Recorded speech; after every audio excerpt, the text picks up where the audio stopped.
You shall raise up the foundations of many generations, and you shall be called the repairer of the breach, the restorer of streets to dwell in.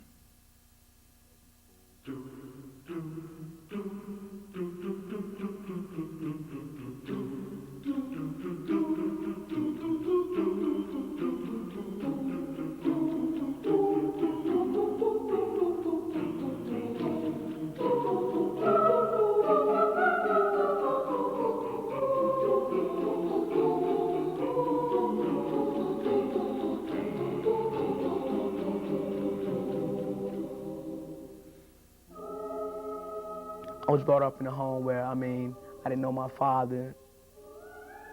My mother was going through some things.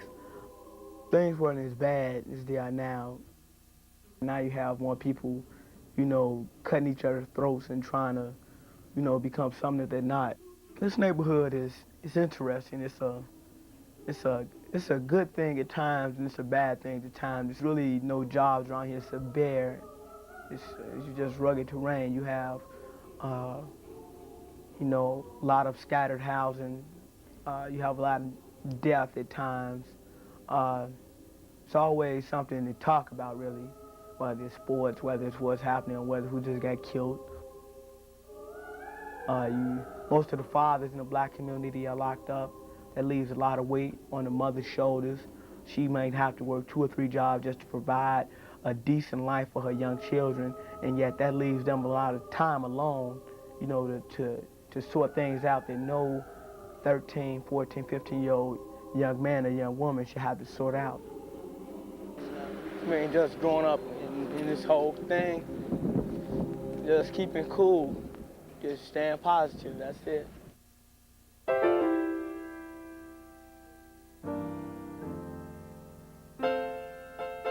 In urban and rural communities across the nation, a challenge exists, a stubborn obstacle forged by strife and tempered by neglect. It lives on streets and in neighborhoods such as these. It inhabits the lives and homes of a vital and important segment of our society.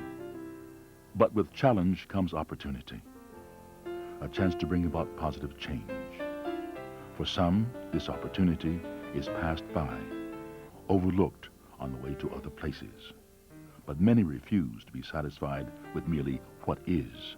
Instead, they strive to create what can be. America works for 70, 80% of our population, but there's 20 to 30% of our population that is not all black, but a larger proportion of which is black, that is victim to all of these problems. Few issues today are of greater importance to the future of the United States than the plight of the nation's poor and disenfranchised. This is especially true for certain African-American men and boys. What we're talking about really is the salvation of a nation. You can't allow the deterioration of, or the destruction of young African-American men and boys and expect that the rest of our nation will somehow just go on. While the majority of African-American men are successful contributing members of society, a significant number are immersed in a desperate struggle, one that not only endangers their lives and futures, but also threatens the well-being of their families, their communities, and society as a whole. There's a certain fear of young people. There's a tremendous fear of black young people. So much so that rather than try to listen to them, to understand them, to get to know them, we want to push them away and have nothing to do with them. By creating this breach, you're continuing what the Kerner Commission said in the late 60s, that the violence of the 60s was the result of 2 Americas, one black, one white. I think we focus on the men and boys because that's the most difficult. That's the part that's being neglected. That's where the greatest danger is. That's where the biggest breach is in our society. We see repairing this breach and one nation, indivisible, under God, with liberty and justice for all, is the only America that's worth living in. And that America can't have a breach based on class, creed, or color. Indeed, these difficulties can be overcome. And that is our central challenge. We must find effective ways of working together to create conditions that allow all individuals in our society to overcome whatever adversity they face and reach their fullest potential. My dream is the dream that I'm sure every parent has for their child, and that is that the child can have the best possible opportunity for education, a quality education, that they can be raised up and developed to their fullest potential. I think it's so important that people be given, every child be given an opportunity to develop to his or her fullest potential. Part of the problem is that so many youngsters have lost respect for education, and nobody at home cares. What is it about good parenting? More than anything, it's about listening. It is about interacting. It is about guiding and sharing views. It is about real two-way communication. Well, we've got to do that as a society, and generally speaking, we don't. Those of us who don't have children need to make sure that we share our resources with those who need it, so that other children who don't have parents to help, or, can also be helped to get an education. My father used to always have a little saying. He says, the man who can beat you thinking will always be your boss. Stay in school, train your mind. And they've got to learn to run their own lives so that they can become effective members, problem-solving members is what the word effective really means, of this society. What we really need is a great deal more collaboration, communication, and cooperation between young and old. And we have very little of that going on in the society these days. So, and the programs that work are the programs that do have that sort of communication, that dialogue going on. There are many issues to be considered. Each of us has an important role to play in this discussion and in the actions that follow. And I think if we were to seek to look to how we can help the entire body of people, the entire human race, I think we'd be a better people. It's something that we believe that's important to the nation, and as a member of the society, it makes it very important for all of us. In all communities, gangs are big now. White communities, Puerto Rican communities, Asian communities, Italian communities. The problem is that the family structure is deteriorated. That's what a gang has. It has that family structure. That's what draws the attention, because you have a family there. I mean, it's not the typical family like, Leave It to Beaver with a mother and a father, but it's that family sense, and it's oriented in family, and that attracts them. They take care of one another. They're there for one another when they need them.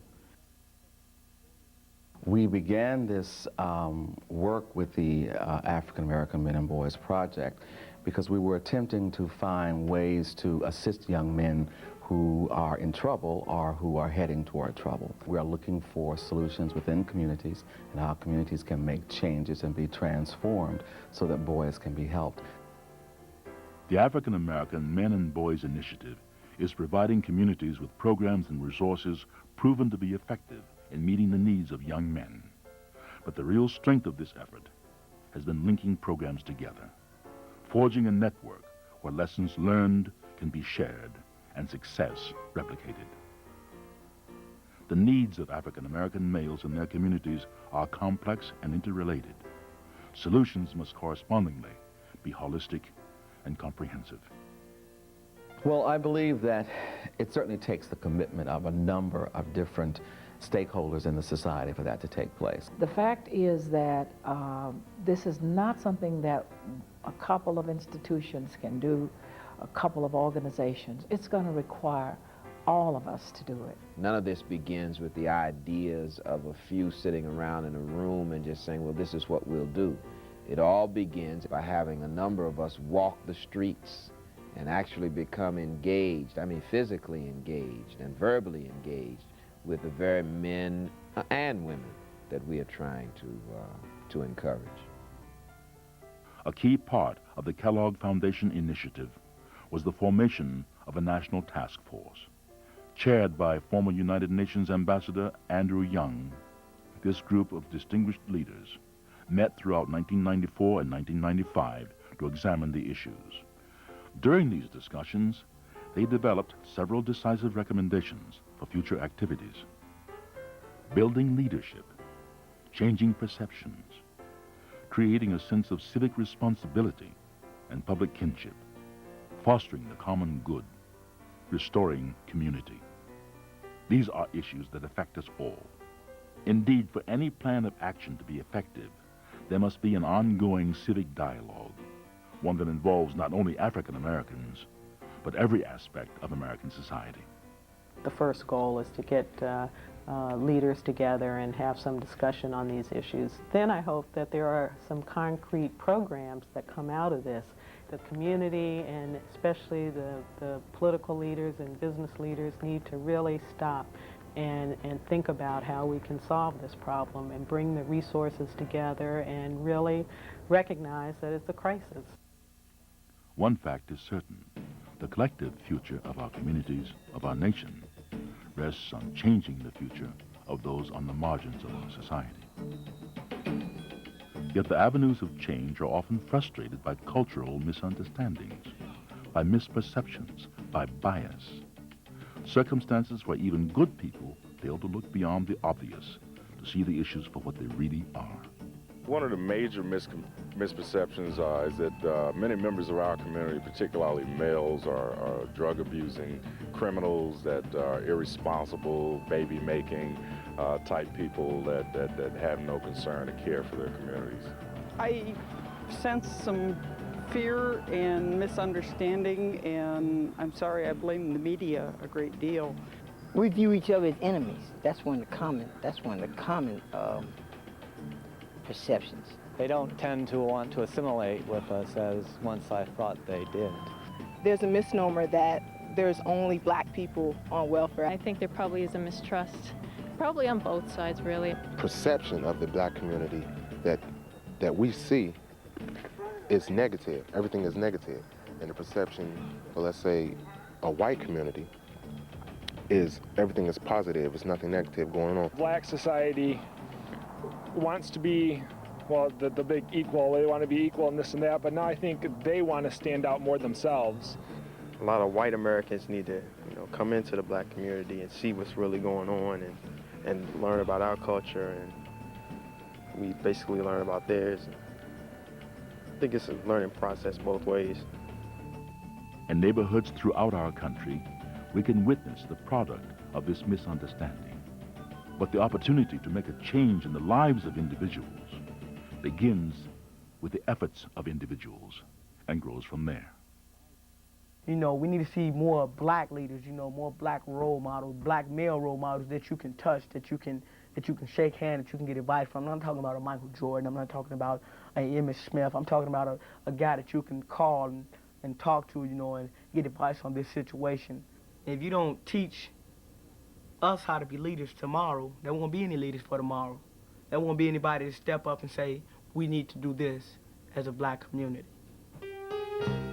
I am very comfortable having been an African-American male, and I enjoyed my life as an African-American boy because I had the support network from church, wife, school, parents, and also my country.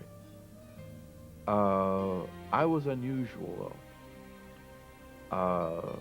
And my dream is that every African-American male can have the same kind of support from church, school, parents, Boy Scouts, YMCA, the society at large that I've had. We need not look far to see how community commitment and people working together can restore neighborhoods and improve lives. In the nation's capital, for example, this commitment and cooperation has revitalized a neighborhood, sparked reinvestment, and provided untold opportunities for residents. Well, Paradise Parkside is a neighborhood which 50 years ago was one of the best neighborhoods to live in Washington, D.C. And through the years, there was a decline. In the late 70s, the drugs started to come in. Nothing was done about it. The police was here, they run them out, and they come right back again. When I first came on the department, it was 1990. So that's when the drugs were just beginning to be cleaned up, and all the places, a lot of the apartments were vacant, and it was a pretty drab place to be. You walk through the community, you'll see these little archways. And in these archways, that's where people would sell and buy drugs. Growing up, I couldn't go outside and play. And when I was 15, 13, the only thing I wanted to be was a drug dealer. As you can see, I'll never become a drug dealer now, but that's all I knew. I knew drug dealers. The people who I knew who had respect, power, money were drug dealers. I wouldn't know my father. He walked in here and shook my hand. I got lucky. My grandfather was around, and he taught me some things that I think I understand today. And he said, you know, I want you to go out into this world and make our family name mean something.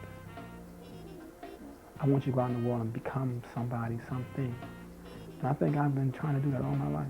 Ideally, it's a partnership between your typical mother and father. If that doesn't work, you know, you have to utilize community resources, extended families, and that's been done in the black community for ages, so that's not new, but I think we need to relook it and figure out how to make that stronger. The people of this community restored the streets to safety. With peace and security came the chance for reinvestment. Well over $50 million in loans from private and public sources dramatically improved the housing and created beauty and new opportunity. I think that's what the Paradise Parkside revitalization proved, was that the most difficult circumstances could be changed and that people could get together and do that. A lot of the kids around here, they don't have any positive male role in their lives, and I provide from two perspectives, a young man that's doing something with himself, and a police officer who's trying to do the right things, and just I try to appear to them as a young black man in our community that's doing the right thing. And what we try to do is bring back that kind of exposure, not just for kids, but for their families. I think that's the best way to describe our community right now. And it's a positive place to be now. You look around, you don't see places boarded up, you don't see anybody hanging out, you don't see the loiterers as much, and it's just gotten to be a really nice place to be, and a really nice community to live in. About 115 miles south of Washington, D.C., in a small tidewater community set deep in rural Virginia, another kind of success story is being told. Surry County was known as Sorry County until Don Anderson and the National Association for the Southern Poor launched a quiet revolution here.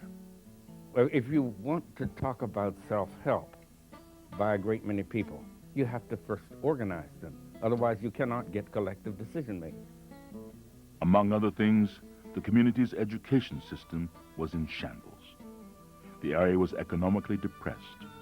Crime was prevalent, and African-American residents, 64% of the county's population, were shut out of the political process. But all that has changed. In fact, efforts to restore the community have been so successful that the local jail was closed for lack of business. Surry County was controlled, by a white majority board of supervisors, and of course all of the functions of government were controlled by that group of people at that time. We go in and we organize the entire county. We divide the county into groups of 50 people, which are called conferences, and each of these groups, these conferences, is represented in the central decision-making body, which is almost governmental in nature. It's called the Assembly. Well, the Assembly system has worked very well in Surry County. It, of course, has united the community in a number of senses and have provided a way or a means by which the county could address a number of the issues that citizens were facing. Because again, there are just a myriad of problems that people face, in this county or in any place where the conditions of poverty exist. The cause of poverty is inadequate education. Education is the cornerstone of progress. Education determines how people live and how they will live. We can say at this time that we have an extremely fine education system. We're sending 90% of our kids to college. We're very proud of that. But as these kids learn, as they do, they will teach their children. And that's what it's got to be. So we are lifting as we're climbing. And I think that is the strongest thing that we can boast. I think the most important lesson is that people united together certainly can move forward. Once they're united together, can move forward to resolve the problems that they face. I think that Surry County has proved that by giving good education, you can get rid of poverty in the United States. And I wish that the rest of the country were like Surry County. Paradise Parkside and Surry County are model efforts, to be sure, but they do not stand alone.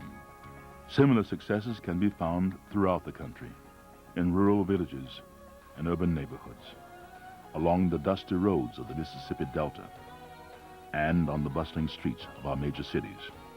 These efforts clearly illustrate that activities to restore communities and provide opportunity arise not only through individual commitment, but through cooperation among people, each committed to building better lives and to strengthening the social fabric for all citizens. As a nation, we need to support such efforts and find additional creative solutions.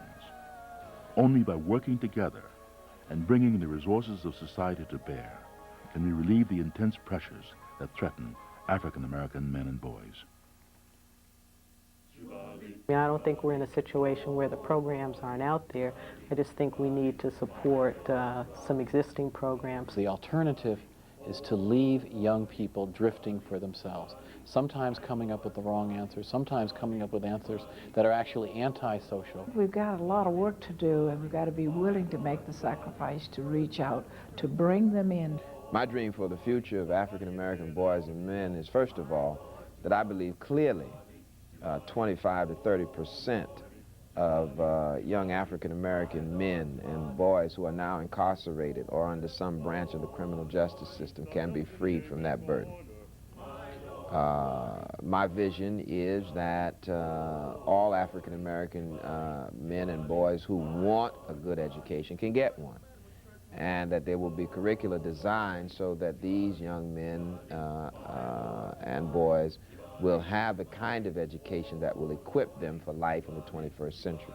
I'd like to see all African American men and boys equipped to deal with the technology of the 21st century, so that we can communicate not only with ourselves but also with the rest of the world.